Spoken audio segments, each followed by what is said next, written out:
Present continuous টেন্সে negative ও interrogative বাক্যের অনুবাদ কি করে করতে হয় সেটা আমি এবার বলে দেখাচ্ছি।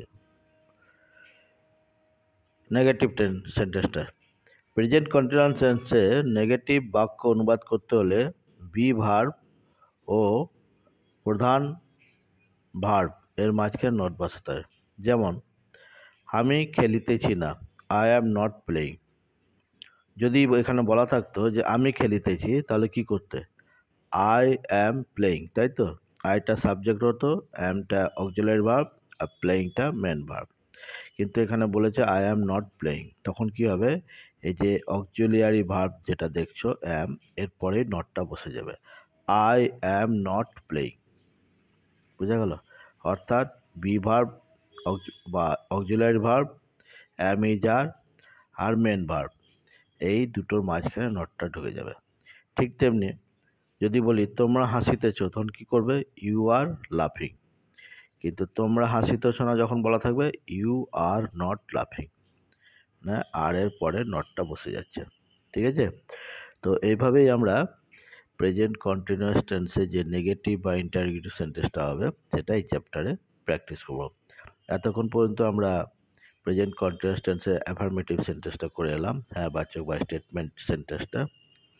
এবার নেগেটিভ এবং ইন্টারোগেটিভ কী করে করতে হয় সেটা এখানে বলা আছে। তো এটা একটু বুঝে নাও, বোঝার পরে এই যে টেন্সেসগুলো আছে এখানে, এগুলো তোমরা প্র্যাকটিস করবে এগুলো।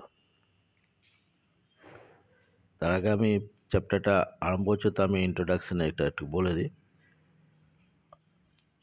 ছেলেরা দৌড়াইতেছে না, কি হবে তাহলে?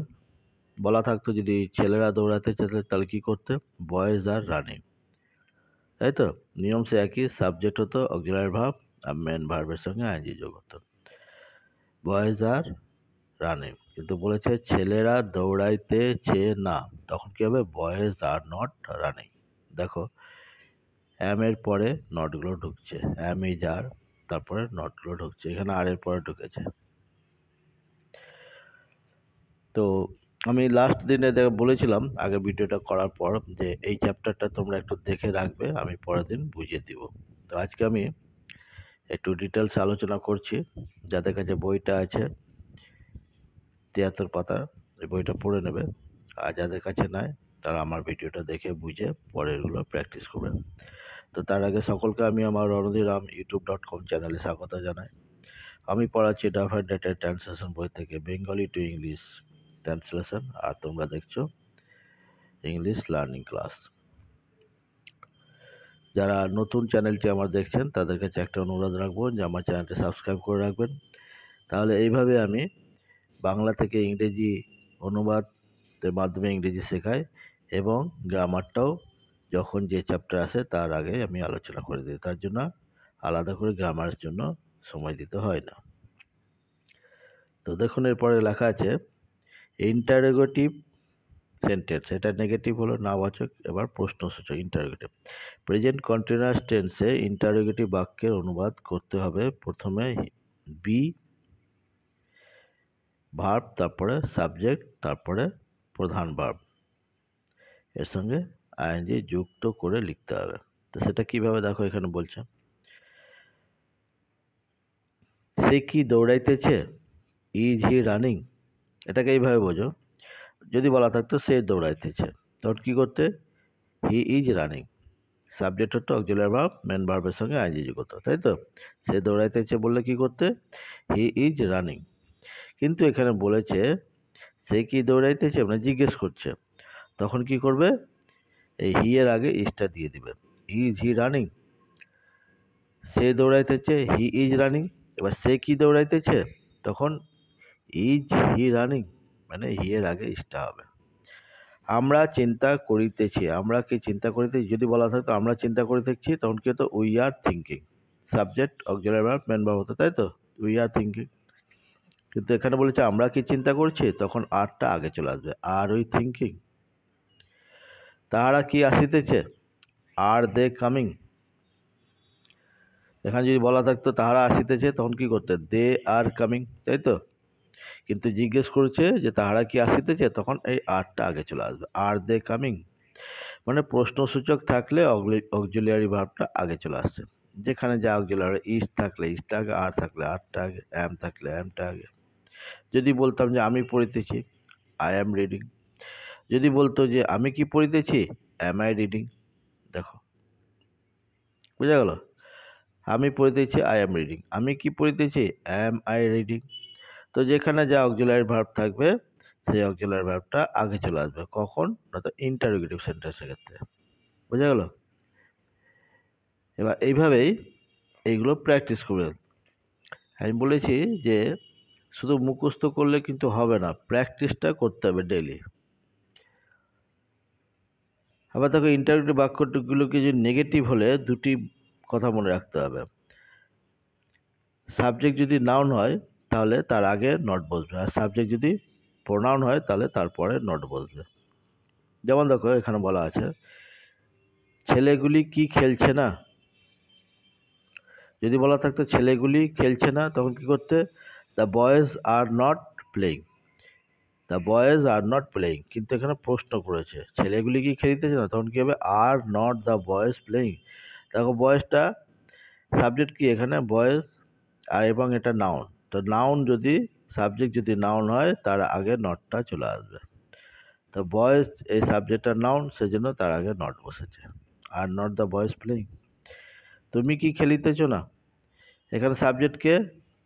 তুমি, ইউ। যদি বলা থাকতো তুমি খেলিতেছো, তাহলে কি হতো? You are playing. তুমি খেলিতেছো না, ইউ আর নট প্লেইং।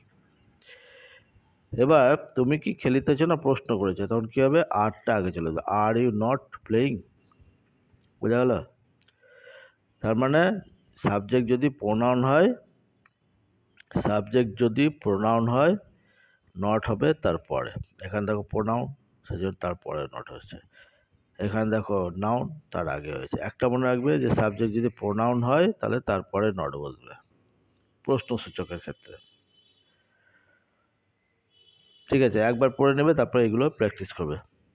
এমন নয় যে এটা বারবার মুখস্থ করতে হবে, তা না, প্র্যাকটিস করবে, তাহলেই ঠিক হয়ে যাবে। দেখো, বলা আছে সূর্য পৃথিবীর চারিদিকে ঘুরছে না।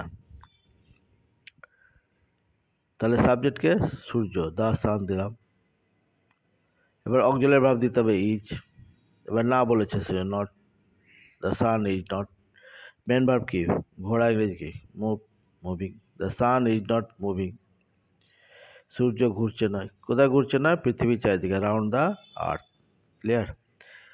ছেলেটি ছবিটি দেখছে না। ছেলেটি ইংরেজি the boys is not looking at the picture. The boys, ছেলেটি, the boy, subject, auxiliary verb is, not looking at the picture. ছেলেরা আসছে না। যদি বলতো ছেলেরা আসছে, তাহলে কি করতো? Boys are coming. এবার না বলেছে, সে নট ঢুকবে। The boys are not coming. যে মেয়েটি নাচছে না। The girl is not dancing. Subject, auxiliary verb, not, adverb, এটা ড্যান্স ভার্ব। কাঠুরিয়া কাঠ কাটছে না। সাবজেক্টকে কাঠুরিয়া, দ্য উড কাটার দিয়েছি। এরপর কি দিতে হবে? একটা অক্সিলিয়ারি ভার্ব দিতে হবে, ইজ দিলাম। এবার না বলেছে, সে not. The wood cutter is not. না কি? না কাটছে না। Cutting is not cutting. কি কাটছে না? উড, কাঠ দিলাম। The wood cutter is not cutting wood. Subject, auxiliary verb, এখানে নট দিতে হবে। নটটা হচ্ছে অ্যাডভার্ব, আর কাটটা হচ্ছে ভার্ব। যে ওয়ার্ড ভার্বের সন্ধে বলে তাকে বলে অ্যাডভার্ব, সেজন্য এটা adverb. The wood cutter is not cutting would. বোঝা গেল? একটু অসুবিধা হবে আজকে প্রথম দিন, তবে এই চ্যাপ্টারটা যদি তোমরা প্রত্যেকদিন প্র্যাকটিস করো তাহলে ঠিক দেখবে আগেরগুলোর মতন এটাও তোমাদের আয়ত্তে চলে আসবে।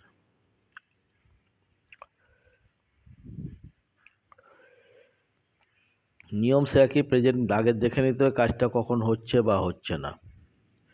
যদি কাজটা এখনই হচ্ছে বা এখনই হচ্ছে না, তাহলে প্রেজেন্ট কন্টিনিউয়াস টেন্স। যখনই বুঝে নেবে এটা প্রেজেন্ট কন্টিনিউয়াস টেন্স, তার প্রেজেন্ট কন্টিনিউয়াসের নিয়ম কি? প্রথমে দিতে হয় সাবজেক্ট, তারপরে অক্সিলিয়ারি ভার্ব, তারপরে মেন ভার্ব, তার সঙ্গে আইএনজি যোগ করতে হয়। ঠিক আছে, তারপরে অবজেক্ট হয়। এবার যদি না থাকে তার না বসাবার নিয়ম কি, এগুলো তো বলা হলো। অক্সিলারি ভার্বের পরে নট বসবে, অ্যাম ইজ আর এই তিনটে পরে নট বসবে। আর প্রশ্নসূচক থাকলে বি ভার্বটা মানে অ্যাম ইজ আর এগুলো আগে চলে আসবে। ঠিক আছে, একটু ধৈর্য ধরে বোঝার চেষ্টা করবে, তাহলে ঠিক মাথায় ঢুকবে।